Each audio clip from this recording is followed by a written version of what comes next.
there.com. Hi there.com. Good morning, folks. How are you today? This is such a lovely day of good weather. And we'll cut out that backlight. There's too much backlight. And guess what I've got for you? Nothing new. Just another crooked judge, another dysfunctional court, another ravage of America. And the subject is Brian Hansberry, White Plains City Court, County of Westchester, and State of New York.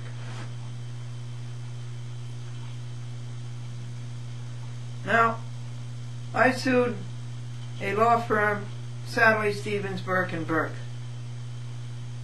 and a lawyer, alleged, Walter A. Sarok.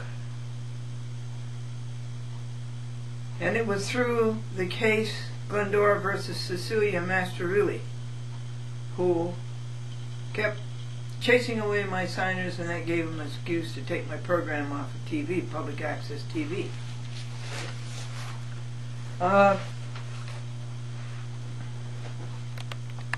I won a $5,000 judgment against Cecilia because she didn't show up in court.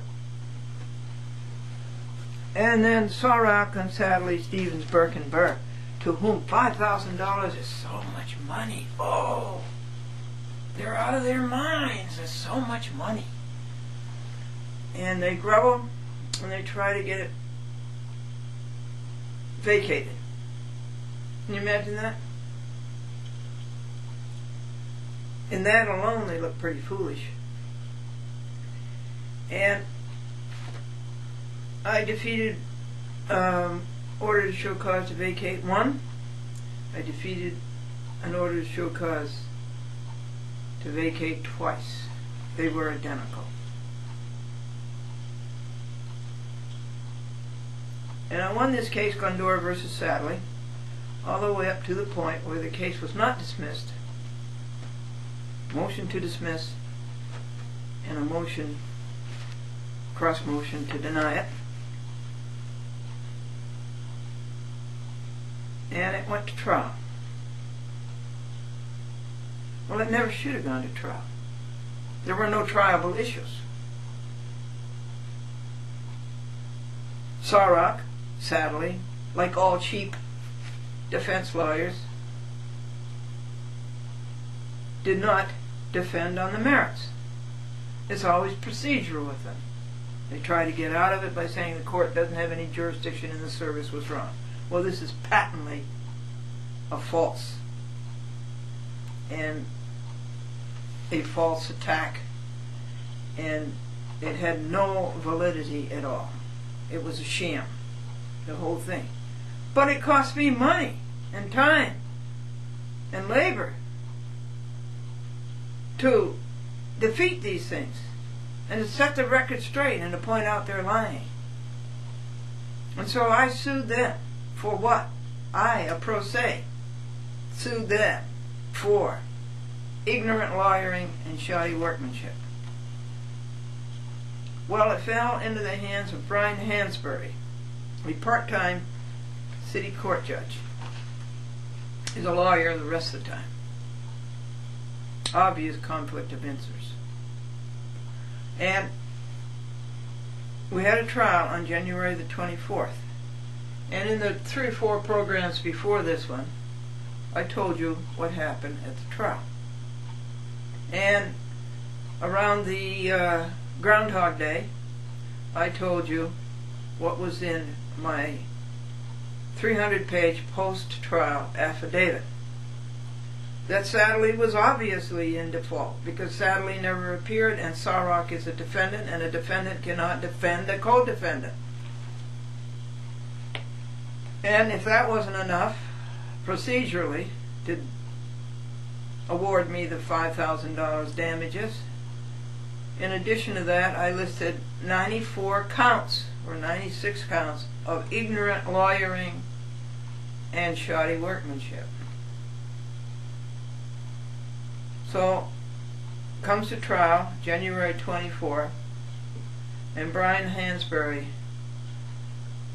trips and falls into the holes and falls flat on his face. And the trial lasted from 5:15 p.m. to 6:50 p.m., an hour and 40 minutes. And Hansberry made a fool of himself.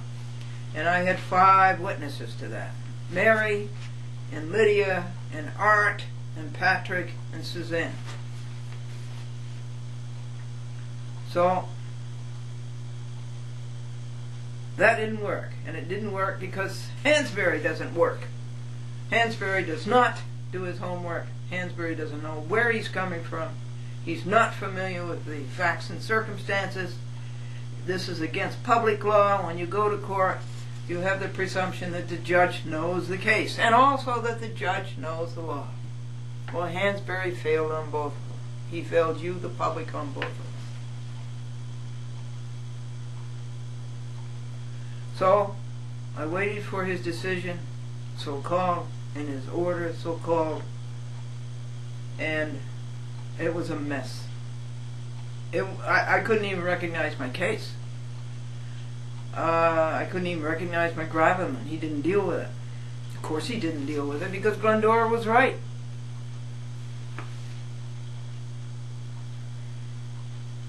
And so when that came, the decision was made to write a notice of appeal.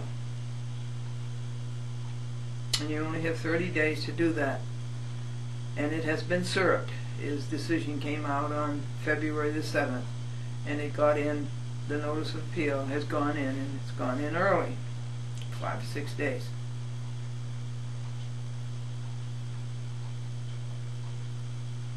But it's not just a plain, ordinary notice of appeal. It's a notice of appeal with 3 attachments, with a note to the clerk. Make certain that all 3 attachments go to the clerk of the appellate term, the appeals court.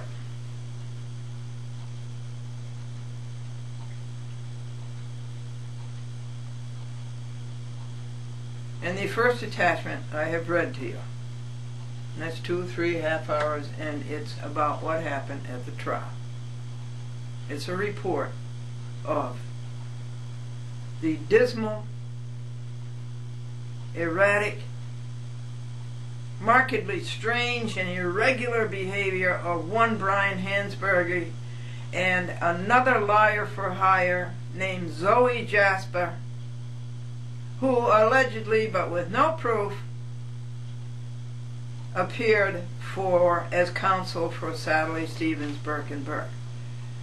Big thing, defendant number 2, Walter A. Sarrock, was too scared to show up in court, and defendant number 3, Cecilia Masterilli, was too scared to show up in court. And that would mean to an honest judge, an honorable judge, that would mean that they had no defense, and whatever Glendora said had to be taken as true.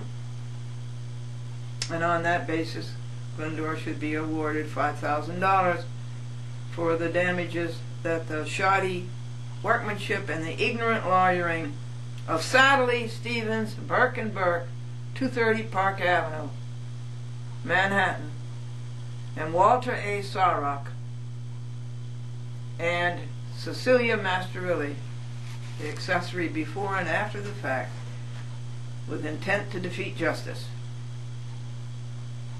The work, the hours and the dollars that they cost with their stupidness and their cheating and their lying and their misrepresentation. So today I'm reading you the second attachment. Guess what the second attachment is? City Court, City of White Plains, County of Westchester. You can really read this. State of New York, United States of America, because it's on the internet. This is index number, small claims 2005, 2520. And this is volume 2 out of 3. And what is it, folks? Whoopee-dee. It's a notice of motion, and an affirmation in support that plaintiff Glendora demands a new trial.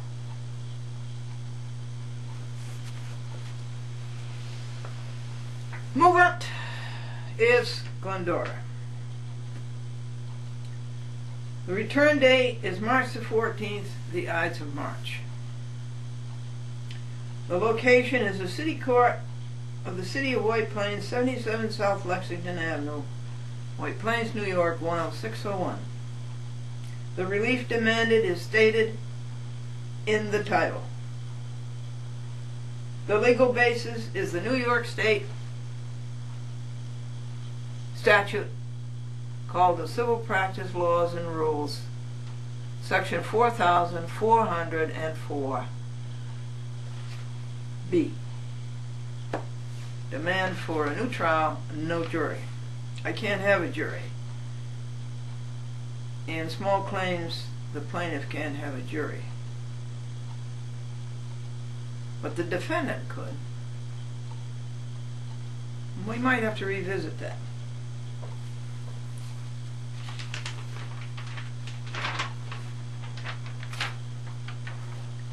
The grounds are that Brian Hansberry violated Glendora's basic due process rights by obstructing her open first, close last, opening statement and closing statement.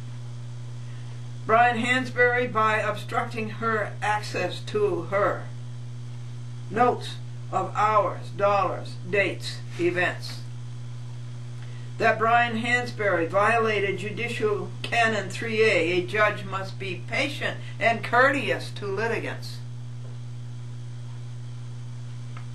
He was impatient and discourteous, and he blew his stack and had accesses of fury and outbursts 4 times, and also one in the case before this one.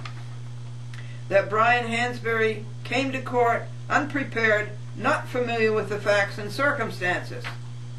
Plaintiff has a presumptive right that a judge know the law, and he know the case, and he know how to conduct a trial.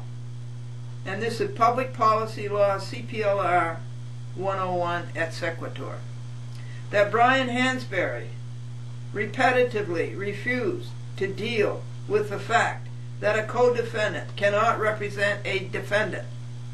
That Brian Hansberry was patently pro-defendant and con plaintiff, as witnessed by Glendora's 5 court monitors of the trial, start to finish.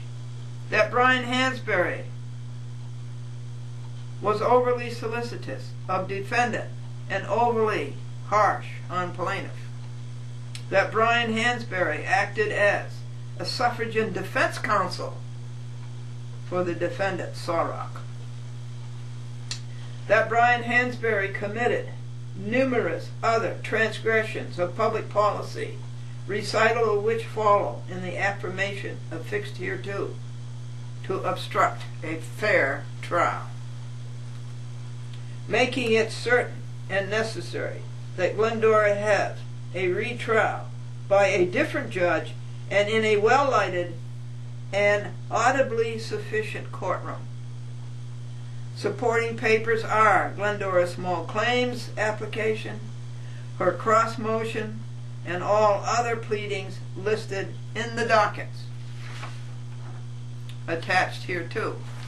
Here is the docket. These are the supporting papers. This is the docket and the hours and the dollars that each pleading cost. Look at that one. 34 hours. $100. $5. Page 2 of the docket.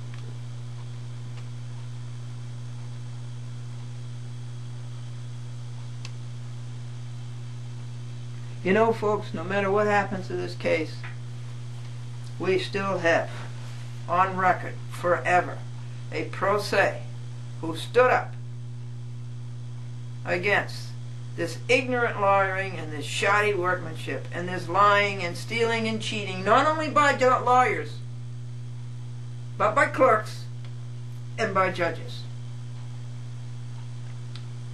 What backbone does a nation have if it doesn't have courts, if it doesn't have justice? What backbone does a nation have?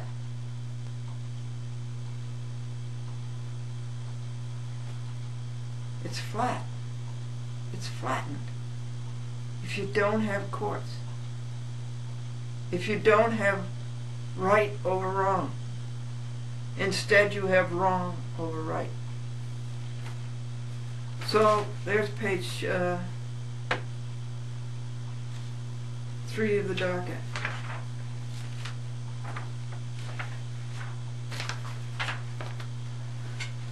Very, very good. You know, just read this docket alone. The time and the hours and the dollars.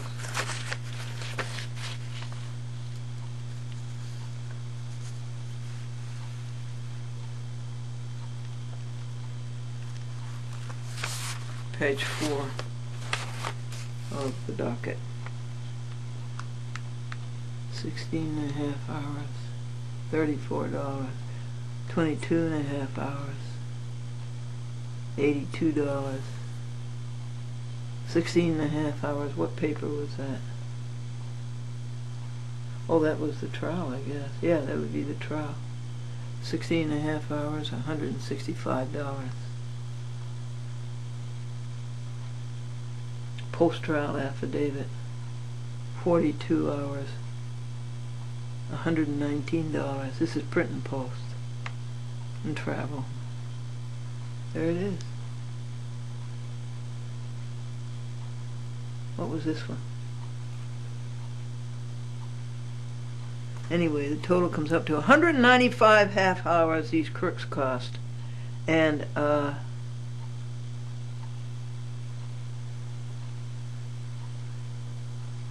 Glendora's charges $300 an hour for expertise in public access and in the courts and in producing a TV program and being on 53 stations and the 2 internet sites.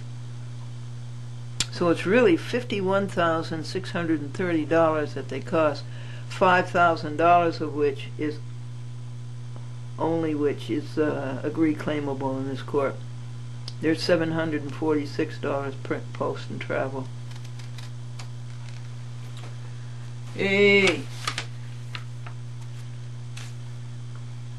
we're reading you the notice of appeal, the motion for a retrial. Now, further, Glendora,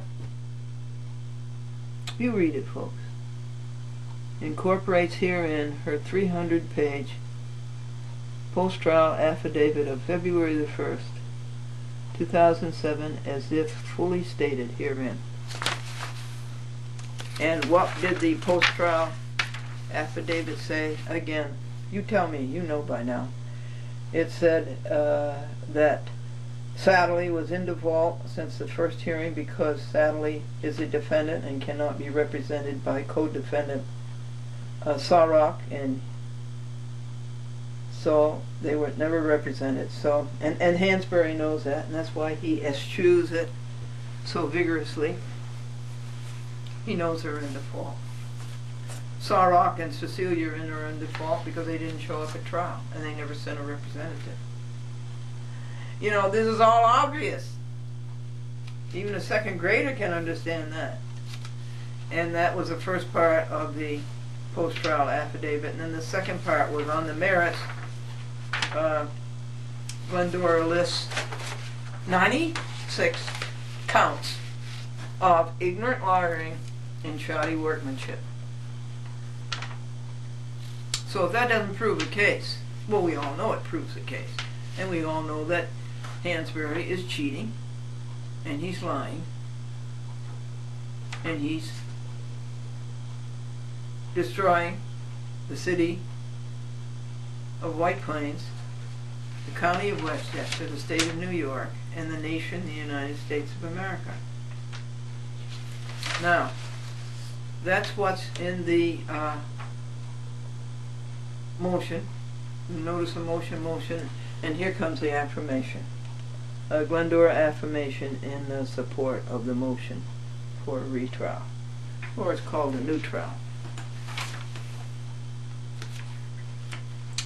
Blessed assurance, all is at rest.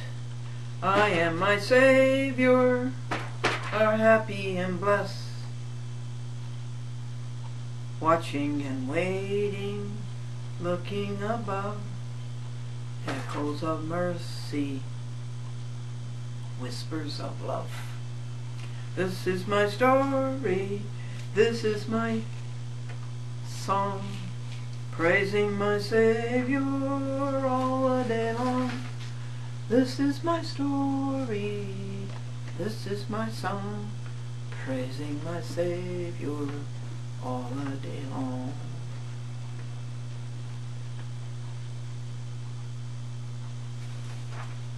You heard about the little tailor who wasn't doing very well, and his rabbi said, you better take the Lord as your partner. So the little tailor did, and the next time the rabbi saw him, he said, are things better? And the little tailor says, oh yes, yes, yes, business is beautiful. He says, I got trucks going everywhere. Trucks to the east, trucks to the west, trucks to the north, trucks to the south. Look, there goes one of my trucks right now, Lord and Taylor.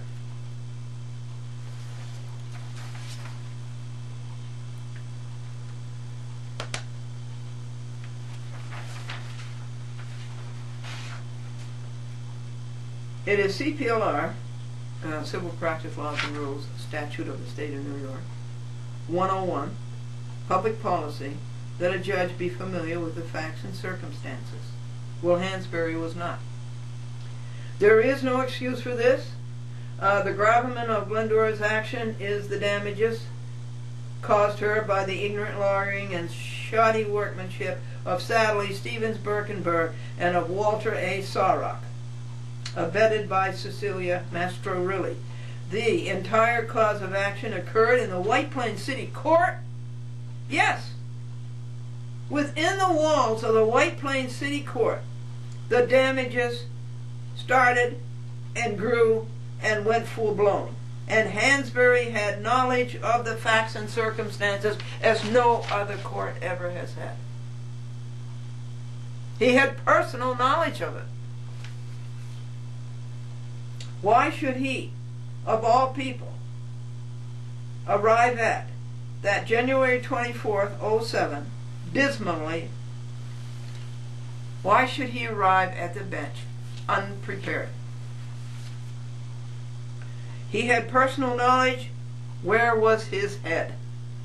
He was even so unfamiliar with the facts and circumstances that when Glendora said, you wrote the decision on jurisdiction, he ruled that the court had jurisdiction. And Sawrock's flimsy, stupid, no value defense that the court didn't have jurisdiction was defeated. It was no longer a defense. It never was a defense in the first place.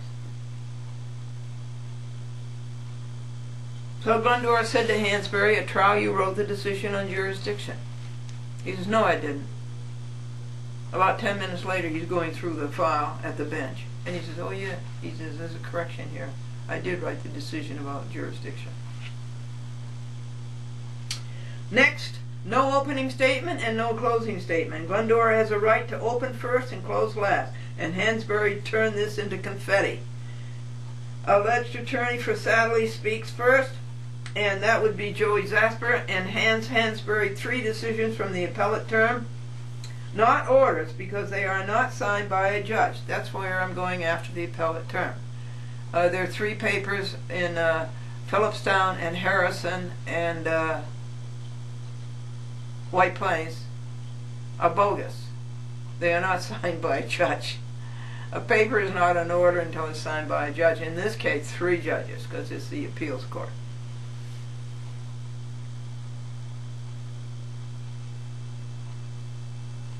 And I'm working on that paper declaring them to be bogus. I am waiting for one more paper from the appellate term, Glendora versus Charles F. Dolan and Cablevision Systems Corporation, Rye City Court, Peter Lane.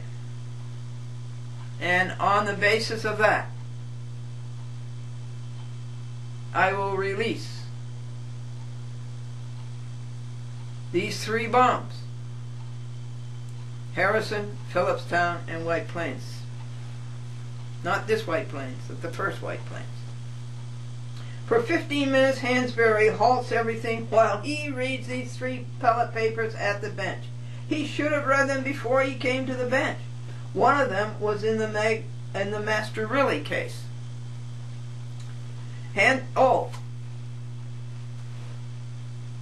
The paper from the appellate term was in the file of the Masterilli case long before he went to the bench for trial.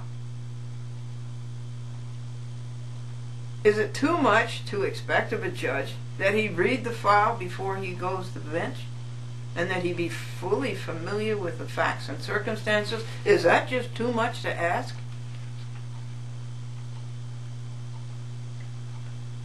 They get several thousand a year to be a part-time city court judge.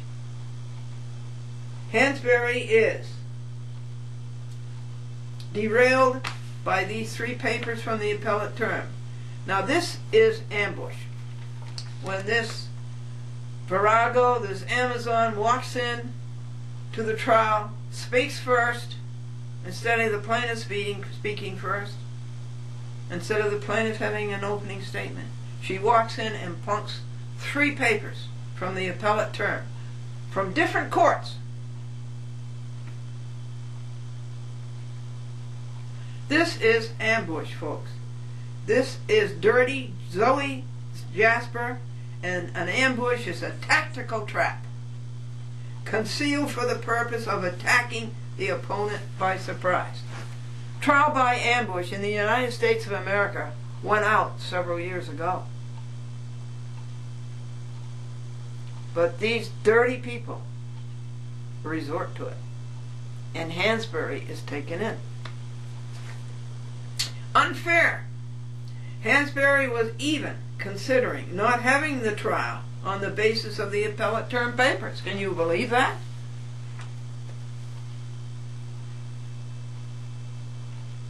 Trial, the right to trial is to be held inviolate. Inviolate. It's not the color purple. Inviolate. That is Rule 38, Federal Rules of Civil Procedure, United States.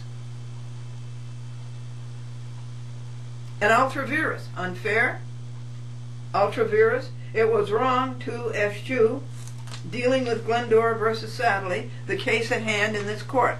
And throughout, Hansberry was out of focus. He was thinking about the wrong courts. Unfair too. Nor did he give Glendora opportunity to defend against the appellate terms papers. They are not wins, they are cheats. Glendora is in the middle of exposing some of them on TV, on the internet, and to Judith K. Court and elsewhere, and asking for Section 2221, Civil Practice Laws and Rules, relief from order or re-argument. And she's already written 90 pages about these 3 nullities that have come from the appellate term. Foul ball. Ball 2, ball 3, ball 4 follow. Hansberry is out.